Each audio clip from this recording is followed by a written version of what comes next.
सोलापूर लोकसभा मतदारसंघाच्या खासदार प्रणिती शिंदे यांच्या हस्ते उत्तर सोलापूर तालुक्यातील डोणगाव येथे नव्या सभामंडपाच्या बांधकामाचे भूमिपूजन उत्साहात पार पडले.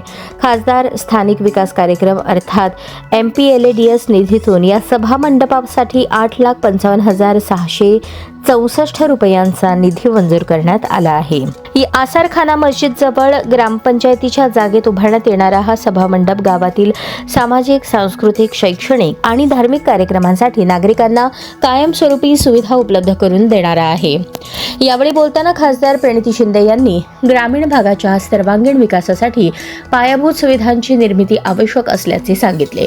नागरिकांच्या गरजा लक्षात घेऊन खासदार निधीतून विकास कामांना प्राधान्य दिले जात असून डोणगावचा हा सभामंडप ग्रामस्थांसाठी उपयुक्त ठरेल असा विश्वास त्यांनी व्यक्त केला. यावेळी त्यांनी राज्यात सुरू असलेल्या विशेष मतदार पुनरीक्षण अर्थात SIR मोहिमेबाबतही नागरिकांना आवाहन केले.